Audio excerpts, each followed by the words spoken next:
New chapter, strings. So what is a string? A string in C language is basically just an array of characters. So we have a bunch of characters and put together in an array they form a string.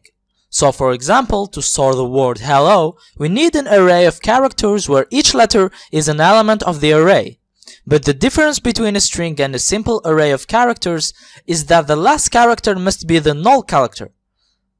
So to take again our last example, the word hello contains 5 characters, but we need an array of 6 characters, because the last element must always be the null character. And obviously, the characters are stored contiguously in the memory because it's an array. Before moving to the next video, I want to tell you something about characters. As you know, we have many data types and 2 of them are int and char. You may think that int is only made to store an integer and not a character, and char is only made to store a character and not an integer, but it's false. In reality, a character is represented in the machine with its encoding. Remember the ASCII code we've talked about in the beginning. So int and char both store an integer, and when we do this, for example, char ch is equal to lowercase a, it will assign the ASCII code of lowercase a to ch, which is 97. And we choose char data type to store characters because it occupies only 1 byte in the memory and it's large enough to store every ASCII character. But we can do this if we want. It will work, and then it depends on the format specifier we put in printf. If we put %c, we will get the value of the variable as a character, and if we put %d, we will get it as an integer. Here is the result. But a string must be an array of chars, so we need to use char data type. Anyway, in the next video we will see how to declare and initialize a string. See you there. Welcome to this video where we will see how to declare and initialize a string. The syntax to declare a string is the same as for arrays.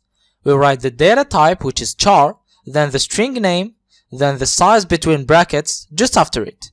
Don't forget to put an extra character in the size for the null character. For example, if your string will contain 6 characters, you have to put 7 at size. And we can initialize it. We said that a string is an array of characters with a null character at the end. So we can do it by writing each character and the null character at the end, but it's too long. This is why we can directly put the whole text between double quotes like this, without even typing the null character. And same as arrays, if you initialize the string, you can avoid setting the size. So you can write this. Now that you got your string initialized and you want to print it, you have to use %s as a format specifier like this. And you can get this. We will learn how to scan a string properly later.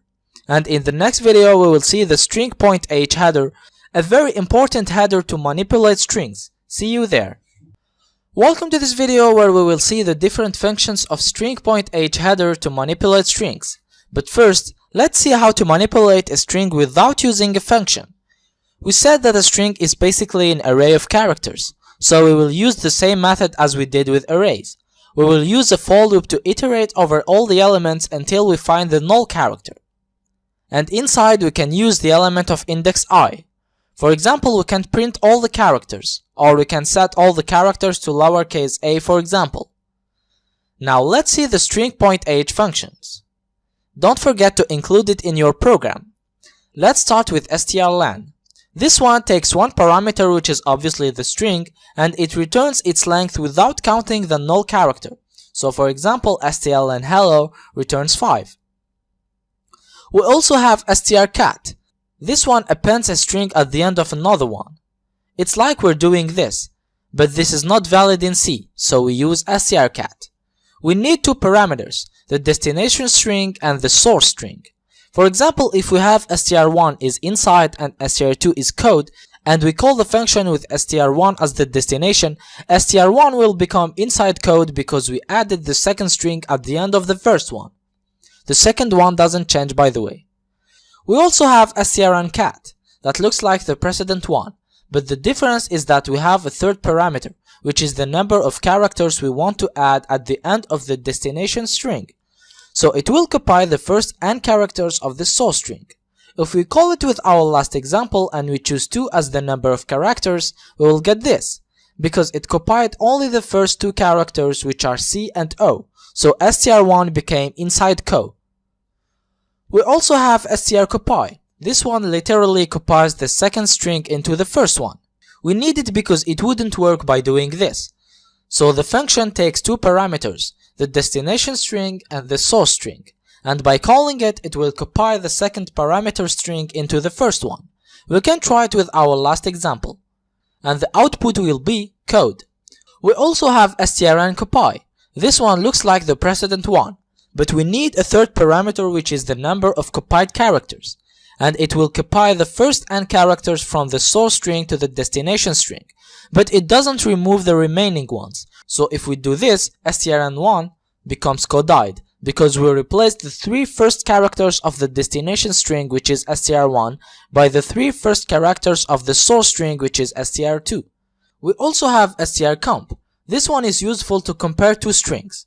It takes the two strings as parameters, and it returns 0 if they are the same, 1 if the first string comes after the second one in the dictionary, -1 if the second string comes after the first one in the dictionary.